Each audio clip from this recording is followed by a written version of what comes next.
Hey, I am Mustafa Sharif. Thank you so much for listening to Urbanistica podcast. I'm looking forward this episode. We're gonna talk about gender equal city and also about Me Too movement. I have the pleasure to welcome Caroline to Urbanistica podcast. Hey and welcome, Caroline. Hi, How are you doing? I'm great. I'm great. How are you? I am fine. Thank you so much, by the way, for giving your time to record this episode. Yeah, of course. Happy to be here. How's it going with everything now with the corona situation? Yeah, it's what to say. I mean, here in Sweden, it's pretty chill, but still, it's weird. It's a weird time working from home every day, not seeing your friends so often, and everything. But yeah, it's I manage. Yes. Did it affect your movement in the city? Yeah, of course. I'm mostly home or like going for walks close to my home or bike rides. But I never, I'm not in the central of the city anymore if I don't have to for some reason. And yeah, I definitely not move around in the same way. Super interesting time, as we mentioned in the beginning. Well, Caroline, how would you like to introduce yourself and tell us what are you passionate about? So usually when I introduce myself, I start with saying that I'm a former sailor. I worked as a sailing chef for 9 years before getting a life crisis when I was 23. So then I changed completely, moved to Stockholm, and started to study computer science and business at the university. Since then, I've been working with tech and entrepreneurship in many different ways. I'm passionate about creating a better world. And also, you have a really cool podcast together with Sandra. Yes, exactly. I run a podcast about the tech and construction industry, which is quite a weird combination. But yeah, I work in tech and I'm really passionate about the tech industry because I really think it's the future. And Sandra, that I do the podcast with, she's from the construction industry and she thinks the same thing about construction. So we just want to show the great and cool and amazing sides with these industries. And yeah, it's really fun. Yeah, it's really cool. And in the beginning, I was thinking, okay, tech and construction, Yeah. how are they gonna Wait, match it? wait. But then, yeah, you nail it. So really well done. Thank you. Caroline, are you a feminist? Yes, I'm a feminist, and I define feminism as like wanting to have an equal world where men and women and or whatever you define yourself as are equal. That's feminism for me, and that's why I'm a feminist. Should feminism be the normal way of thinking, or Yes, it's a. I always had a problem with understanding why you think it would be okay to treat someone differently depending on their gender or the color of their skin or their ability to move or whatever. Like, yeah, it's of course everybody should be treated equally. yeah, and unfortunately, we have this the feminist mindset and the normal mindset. As you mentioned, shouldn't be too separate. It should be obvious that you shouldn't treat someone just because she has different gender or background. Yeah, exactly. And I think the problem is that people who don't like feminism or whatever to call it are people who I would say in general are people who believe that feminism is about that women should in some way have it better than men or something, which is like not what feminism is about. So yeah, I think everybody should be a feminist. This huge, great movement, Me Too. And I would love to have this story as an introduction to the rest of the episode when we come to the how do we create a gender equal city. So would you mind to share with us the Me Too? What was the background? How did everything started? I took the initiative to Me Too demonstrations that took place in 14 cities in Sweden. The reason that happened was because when Me Too arrived as a phenomenon in October 2017, me, as so many other women, I wrote the Me Too Facebook post on Facebook. And when I did that, two men started to commenting in a very demeaning way. And not really towards me, but towards women in general and towards me too. And they said that we should, well, stop complaining, basically. That got me quite angry. And so both me and many other of my Facebook friends started to argue with these two men, and we tried to explain to them that Metoo isn't just a way for women to spam men. It's a way for us to stand up for our right and demand equality. But then I saw other men who did the same thing on other women's Facebook posts. And then I just felt that I had enough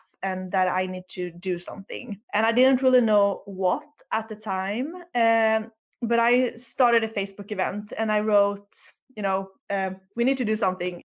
I don't know what, but I just want to meet other people who feel the same frustration over seeing all these horrible confessions. I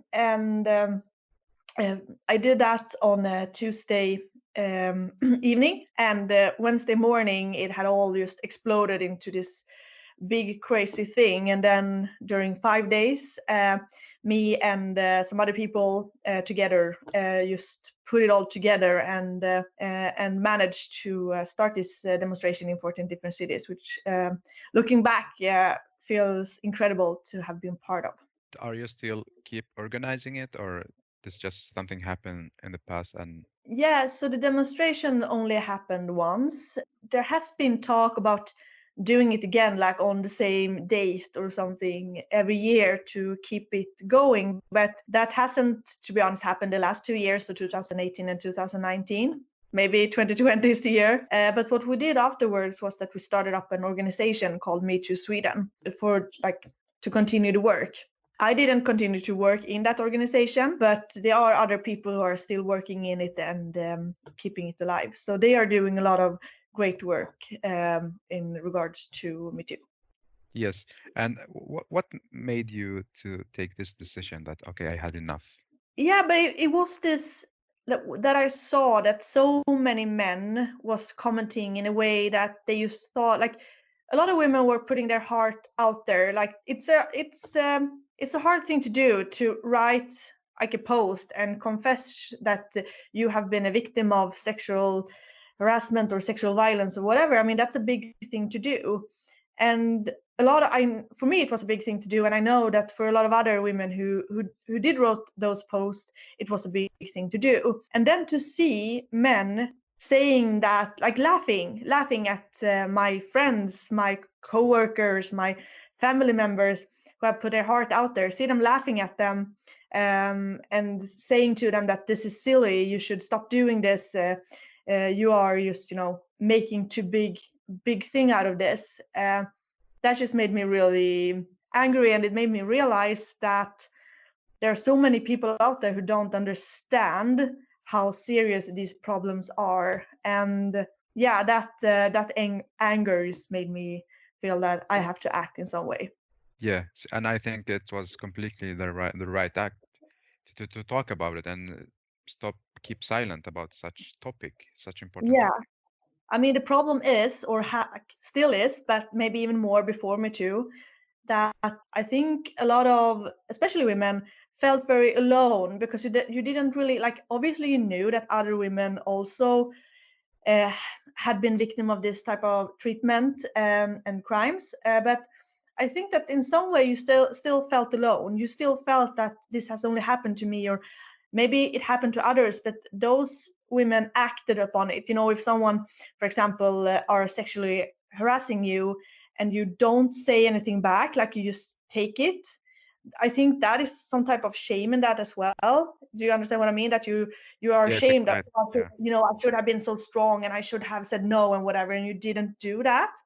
And then you feel some type of shame and you feel like, oh, I'm like, I did something bad, even though it wasn't Yeah. me who did it. So I think that just see that, okay, like it happens to all women, no matter like where in the society you are, where in the world you are. It was a really important statement in itself. Yeah. And do you think, or did you see that Me Too change the different stories?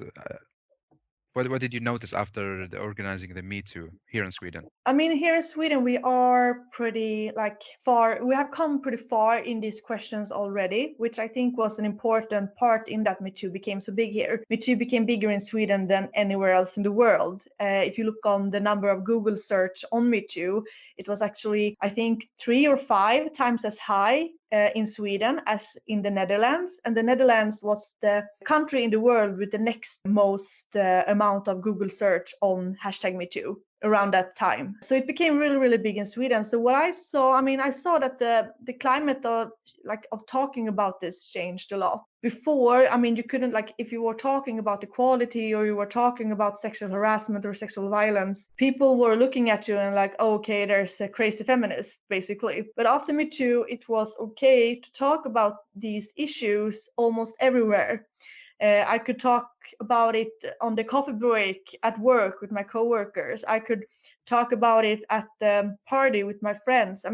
All of a sudden, it was more okay to discuss these things. And it was also like you couldn't really act as if it didn't happen anymore. Before, a lot of, and now I'm generalizing, but a lot of men, mostly, not only men, but a lot of men, and not all men, of course, said that, oh, you're just overreacting. Isn't really a big issue. It doesn't really happen. But after Me Too, you couldn't really say that anymore because you saw that it is actually a big problem. It does happen to a lot of women. Those, I guess, was the major change in it. And of course, here in Sweden, we actually got a law after Me Too that they actually announced on the demonstration that we arranged. So we got a law that's called Samtyckeslagen, which shortly means that before that law, you could say, like, if you had been raped, the person who raped you could say that, oh, but she didn't say no, so I didn't know that she didn't want to have sex with me. But this law basically says that if someone doesn't say yes, you can't, you can't say, you have to say yes. You have to show, you have to just say, oh, the person didn't say no isn't working anymore, basically, because of this law. Again, I believe it was the right action, and hopefully we need more action to reduce this amount of negative action towards all the females. And also believe urban planning, architecture, and the city design is part of this game as well. And in many situations, things happen because it was a bad urban design. I would like to see, how do you define a gender equal city?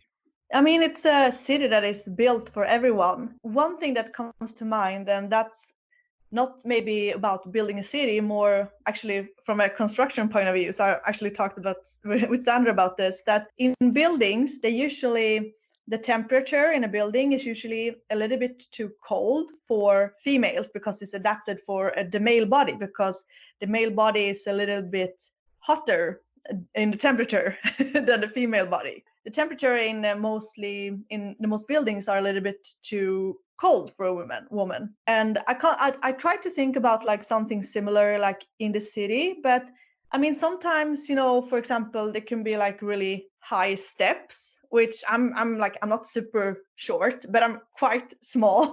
So sometimes I feel that things are built for bigger people, taller people with taller legs, or that are taller in general. So I guess, yeah, sometimes you have to think about the general person. You can't only see that as the height of a general man. It also has to be seen as the height of a general woman. Exactly, because the standard that the urban planner, architects, and landscape architects looking at, when we have the body of the majority of these standards based on a white man body, which is really what we see everywhere in the city. And as you mentioned, a gender equal city is basically a city for everyone. So I would like to start to narrow it down to a detail level. So let's say if you go to a public space, what elements that makes you feel welcome and safe? Yeah, when it comes to feeling welcome, I guess it's a lot about, the colors and the shapes and everything, and that, you can feel some type of, warmth in the place you are. But when it comes to feeling safe, I guess it's, one problem that I realized after talking to a lot of my male friends about it is that a man is never afraid walking home when it's dark. And for me, I always been that, ever since I was really small, I always been, if I'm walking alone outside, and I walk a lot, I always walk. And even if, I'm out late at the party or at a friend's house, I usually walk home. I don't take the bus or anything. And even so, I'm always scared. I always maybe walk with my keys in my hand like this, or, acting as if I'm listening to music, but I don't really do it because I want to, be sure that I can hear everything that's happening around me. And if someone is walking behind me and I can feel that person is walking faster, I get scared. So that's something that I really feel is, for me to be safe, it's hard when it's dark, but that it's a lot of both lightning, but also when it comes to, and this is of course a very difficult subject, but like what you call it, like video surveillance to have like in public places. And of course, I work with security, so obviously, there's a lot of problem with surveillance and feeling as if the government is watching you all the time. But there is also a lot of good things with having surveillance, and to be sure that if something happens to me, there is a way to, to see that, for someone to maybe come and help me, or if something bad happens, to afterward have a way to prove that it actually happened. Another thing could be to lighten up places more, as for example to have more lighting around bus stations and areas where people walk a lot. There's a lot of parks and a lot of places where it's not so much people, especially during night. How can you make those places feel safer? Maybe not only with light. Is there other ways to make sure that you feel safe? I actually saw this really interesting, I was at an event where they talked about, it was mostly about surveillance actually, but they also talked about new bus, where you wait for the bus. Bus stops. Yes, exactly, like this little thing that you can stand in. And they had this big screen on it. So if you felt, like if you were standing there and felt scared for some reason, you could like press on the big screen, and they were actually like calling to a place where people were, so you could talk to someone while you were waiting for the bus on the big screen. I don't know if they will implement it anywhere, but it was nice to have like easy access to talk to someone if you're in an emergency, or if you just feel scared. Exactly. This is very cool implementation actually, to make you feel safer and more social. Yeah, and I think one thing that happened after Metoo was that a lot of entrepreneurs reached out to me because they had different ideas around how can we help women to feel safer. And a lot of them had ideas about different apps, and a lot of them had to do with like, how can we, if we are 100 people who has the same app, and you're walking alone and you open the app and you can see where all the other people who has the app are, like little helpers in some way, I don't know, but to feel that, okay, if something happens to me now when I'm walking on this lonely in this empty dark area, there are people around that could like help me. So that's also a way, like how can you show, like, because sometimes when you're walking somewhere you feel alone even though there are a lot of people around you. It's like, how can you make sure to like not feel that loneliness, I guess, because that's almost usually what's scary. Yeah, with the help of the application. Yeah, or something else, I don't know.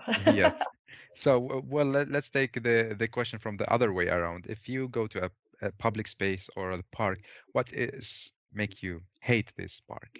Like Yeah, you go inside and you say, okay, I don't want to be here because of this.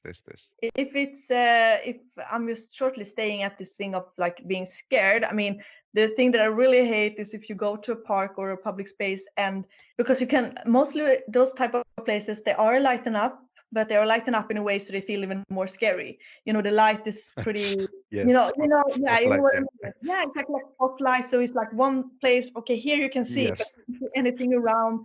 So it makes it feels even more like scary. So that's something like if I going through a park or someplace and I see that, like, oh no, okay, now I just have to run. uh, so yeah, and otherwise, one thing that I really like, now I'm changing your question a bit, but one thing that I really appreciate, and this has nothing to do, I guess, with genders, but more what I really enjoy, or versus what I don't enjoy when I'm in a city is, boring buildings. Like nowadays, I really see that when they're building like new parts of a city, they thinking more of it in a way that they want like not all the buildings to look exactly the same. Yes. Go to area and like all the houses are looking exactly the same, and it's so, that is something that, like, I don't hate it, but it looks really boring. So Yeah, I agree with you. yeah, so just like see creativity and feel that it's everything is different. There's actually, I don't know if you've been to Linköping, to the city Linköping. So they have a really great architecture where they have this entire area where they have different artists and different architects and everything, and they just mixed it. So it's a completely new part of the town, but it looks like it doesn't look like everything's built together. It's just a big mix of different people from different cultures and genders and everything. Like they really like put an effort into making sure that everybody who's contributing to this is different type of people. So they really created a new part of the city, which is just a big mix of everything, but it's all new. Yeah. Uh, So that's if I understand you correctly, the lighting is one thing, and also seeing creative and different yeah. shapes of buildings makes you also feel comfortable and more welcome to this area than having just a copy-pasted shapes of buildings, Yeah, right? exactly. And also, I mean that because I think that you can really like you can see if someone like if you're in an area of a town and you can see that the person who built this or the person who draw this has really, it's not just yet another middle-aged white male. I mean, where you can see that they try to bring in different culture and different perspectives, and you can really feel. I mean, you can really feel that atmosphere. That's really amazing. Yes, exactly. You can see the different touch, and it's not coming from the Yeah, same person or the same exactly. company. Yeah, And it's also because of city trying to keep, don't want to get it so much chaotic, and they try to regulate everything, but too much regulation equal boring city, yeah. unfortunately. So what are the other elements that makes you hate a place in the city? I guess when it's too messy, with traffic and everything, like I usually walk or bike everywhere, and like for example here in the like central of Stockholm, it's just a big mess because it's cars everywhere and people are walking everywhere and people are biking everywhere at the same time, and it's just chaos. And I like when I'm biking outside of the city, I always am happy and feeling energized. And whenever I'm biking like in the city, I'm just angry and frustrated. So and that's not like the same everywhere, but I think Stockholm is a particularly bad city when it comes to that. It's just a big mess. Yeah. So So e- even if you bike on the separate bike lines, you feel the same stress because of the cars and the yeah, noise yeah, yeah. pollution. Sometimes the bike lines goes in the middle of the road, so you have cars on both sides and everything. So I mean, there's a lot of other cities which are great in that sense of building like. I mean, it could still be like messy, but not chaotic. If you know what I mean. I mean, Yes, I yeah, get your point. Yes. And how is it when you take the metro? Do you also feel the same? You were telling that if you walk home alone during the night, you always pay extra attention. yeah. It's the How same how way. how is it? It's the same way. I mean, especially like if it's really late and you're sitting alone in one entire Cabin? What do you yeah, call it? exactly. I hate that because I always feel that now some psycho will come into this and kill me or scream or whatever. Or there's a lot of very drunk people. Or I usually never take the metro if I can avoid it. But when I do, especially if it's late and I'm alone, I usually feel very uncomfortable. And how do you think can we solve this problem? Did you thought about like a solution to this, or just it's just a feeling no matter what we do? No, I mean, it's also a lot about like, because first of all, they are pretty dirty and they look really old. And of course, you can't really do much about that because that's people who are, not being mindful about the space. They are like sitting with their feet on the seats and throwing garbage and don't care. So, of course, I mean, that's hard to avoid maybe. But I think it's also the lightning here as well. This really like yellow light that is also more like spotlights or used in Yeah, particular places. And yeah, in general, I mean, it doesn't feel. I mean, it's not designed to feel safe. I mean, it's really like it's just white everywhere, and it's not any like. It's just really, you can just, yeah, it's so simply made with just white walls yeah, and blue sheets. yeah. So I don't like. I don't know if you would feel safer if there was like other colors. But I mean, yeah, for example, maybe, I mean, in some places, like not in the metro, but I mean, in some places, you know, they have some like quiet music in the background. You know, you can't really hear it when there's a lot of people, but Yeah. you know, when you're alone, you can hear it. And yeah, I mean, I guess there are ways to make it feel safer, even though, of course, the main problem is as long as you are alone, you will, at least for me, I can only speak for myself, as long as I'm alone, and I will always feel a bit unsafe. Yes, I understand. Do you believe that if there will be some artworks and some extra, let's say, colors or sculpture that will makes you feel a bit more comfortable? What do you think? Yeah, I mean, to be honest, I mean, if there were some type of artworks that made me feel a bit empowered, you know, like like a strong woman or a man for that matter, but you know,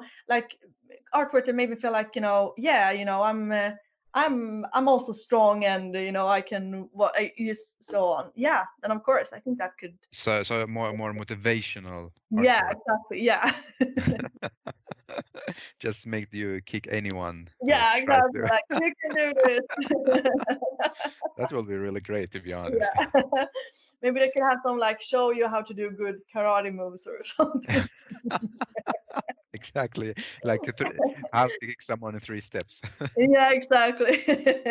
Well, Caroline, now me as working as an urban planner, we have a lot of this community engagement and participation, which means that people can be part of the design and be part of creating this story. Because what happened in the last years is just like architects, urban planner, they just think that this will work, and actually it didn't work in the long run. And that's why we see so many problems around the cities. Do you believe it's really important that you will be part of creating a space and contributing with your ideas? Yeah, of course. I mean, maybe not necessarily me as a person, but I definitely think it's important that the people who are living in a city and the people who are walking in the streets, using the metro, biking around, that those people are part of contributing to making that place good. Because I mean, it's even though if you're working with building cities and architecture, I mean, it's hard when you come to a new place. You've never been there before, maybe, or you know. So yeah, I think it's really important to bring in the people who will be using it. And how do you think we should integrate? Let's focus now on the females, on the women. How should we integrate females in this kind of design process, and also how should we listen to them, and which question should we ask if you have something in mind? Hmm, hard question, but I mean, yeah, I mean, it's hard to say because obviously it depends on where in the world or which city you're in. But I mean, I guess there has to be a way to like get in contact with females in that area. For example, I mean, go to schools and ask the students, or look what companies are sitting in that area and ask them if they could, you know, I don't know, send out an email and ask the females who work there if they want to be part of contributing. Or I mean, just stop someone in the street and see. I mean, in Sweden that's hard because people don't like to talk to strangers, but maybe in other countries. That's a really valuable point, actually. Yeah. And what are the challenges that you think cities are facing in order to create a gender equal city? What I can see in the tech industry, and I can only assume that it could be the same, is that you like if you want to do like if you want gender equality, you have to have a like you have to have a gender equality group who is creating whatever you are creating or building. And that is hard in industries where that is dominated by males, because you can't force anyone to go into an industry. You can't force anyone to, now you have to work with us. So I mean, you can't force women to contribute if they don't want to. You have to want them to be there, and that is a long process. I mean, how do we recruit more women, but also how do we make more women study this subject so that they will start to work in this industry or with this specific professions. So I mean, it's a long way to make sure that it's equal. one thing is, of course, to make sure that more women are studying this subject, so that they becoming like, so they are available for the work or that is needed to be done. But then, of course, you can also in this, I guess you can also, I mean, yeah, ask more women. Make sure that when we are building something, do we have people that we, if we can't find people to hire, do we at least have people like in this case then women that we can ask, that we can make sure that whenever we're building something, it has been, you know, also approved by females, so that we know that yeah, we have both sides of it. Like you are imagining a kind of supervisors for a construction Yeah, project or a design project, exactly. right? Yeah, I mean, first of all, of course, try to hire women. But if you can't do, like, if there is, if it ends up with the male-dominated group anyway, then yes, find female advisories. Yeah, Make sure they are at. that's really interesting idea, Caroline. I think we need it as well. Especially, I mean, now with internet, this new thing. No, but I mean, with social media and everything, I mean, it's so easy to get access to people. It's just, I mean, it's just a matter of doing it. Like, okay, we need women living in this particular city. I mean, there are dozens of way of finding a lot of females in that place, and for sure some of them would be interested in being part of, I mean, creating the city they are living in. We need the Me Too mindset, basically. Exactly. Well, Caroline, smart city. I know you're a high-techy girl, and I would love to hear your point of view. How do you define a smart city? Well, I would say a city that is connected.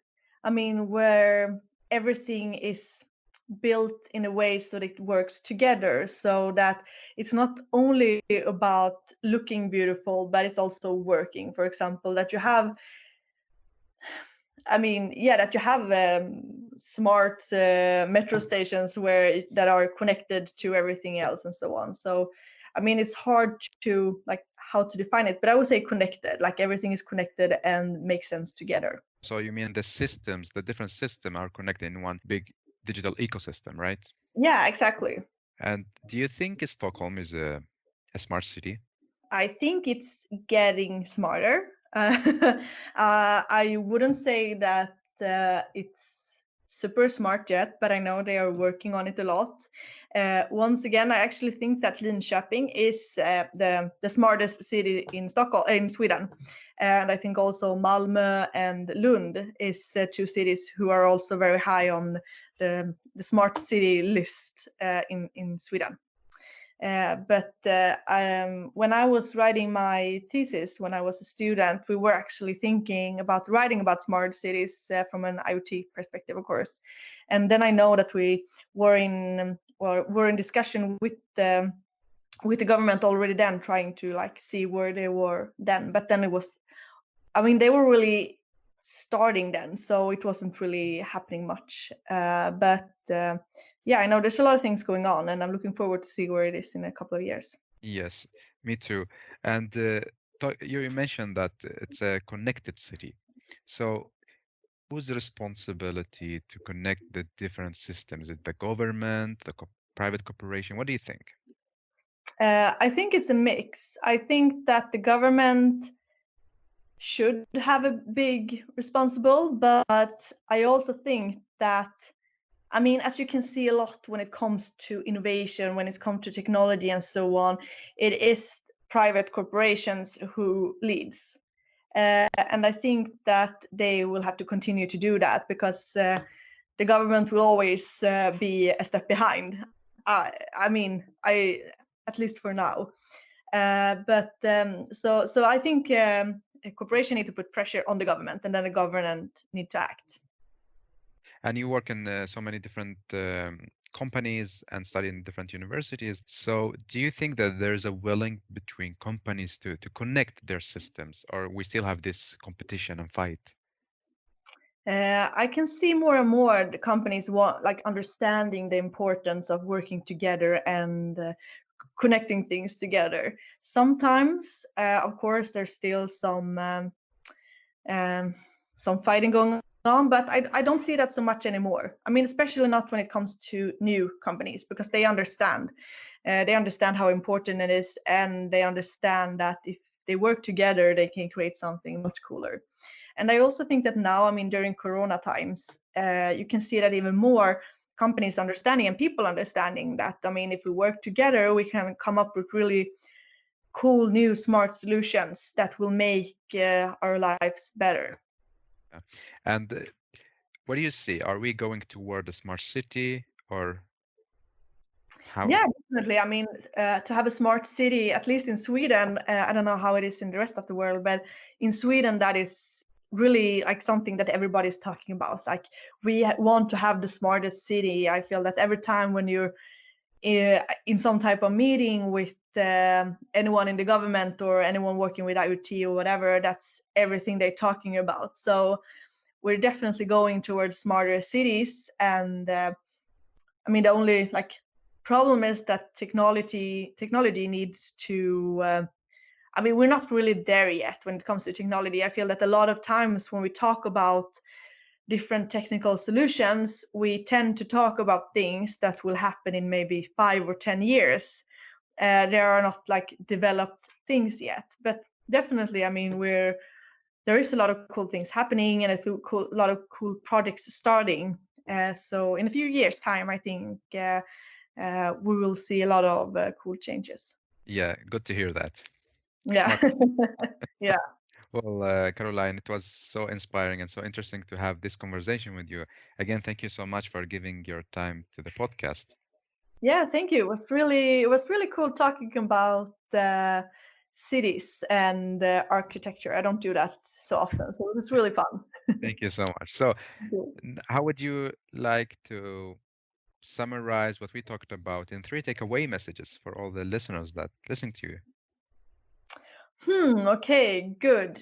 Good question. Well, for I think I don't think we maybe discussed this so much, but I think one thing that I always feel is important to bring up is the importance of like you have the power to change things yourself. If you're living in a city that you don't feel is adapted for you, or if you're in a situation where that you don't like, or if something bad is happening, you have always the power yourself to change it. And sometimes it can be really difficult, of course, but especially like it comes to like we talked now in the end about who is responsible for making the city smarter. I mean, you are as a person. I mean, you can always do something, and you can like if you have ideas or something you want, like something you see that's like, oh, this should be different.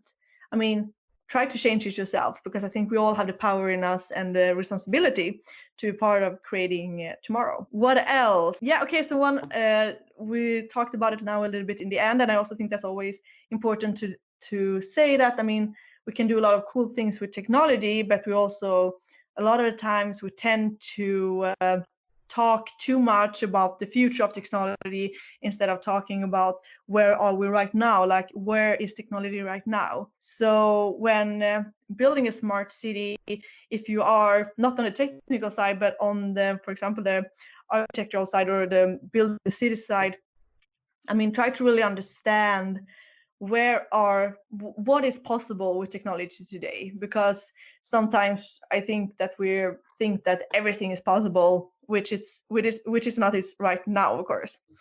And okay, I had 3, so one more. Yes, one more um, powerful message. one more powerful message. Okay, yeah, I think that like something that we obviously like we all know it by now, but if we are a diverse group of people and not just different gender but everything, like diverse groups are usually like better than groups with only one type of person. So if you are a diverse group of people who are representing the society or the country you are building something in, that will most likely be I mean a more successful thing than if there's only one type of person in a group. So to make sure that always have a lot of different people around you when you're building something or creating something is really important. Yeah, that's a really great message as well. If you really aim for a diverse city, so you need to be diverse in the group that's creating the city. Exactly. Super powerful. Thank you so much, Caroline. And 3 hashtags for the episode. 3 hashtags. Hashtag me too, hashtag smart cities, and hashtag city for everyone. Okay, that's really all of the hashtags are great and the takeaway messages. Now green lights. So thank you so much again, Caroline. Hopefully see you again in Stockholm. Yes, thank you. And thank you so much for listening to Urbanistica podcast. Don't forget to follow Instagram and subscribe the YouTube channel for live talk. If you have any great story that makes our city smarter, please contact me. Urbanistica podcast is produced in collaboration with Landskapslaget, company working with landscape architecture and urban design. I am Mustafa Sharif. Keep up the good work. Keep loving cities.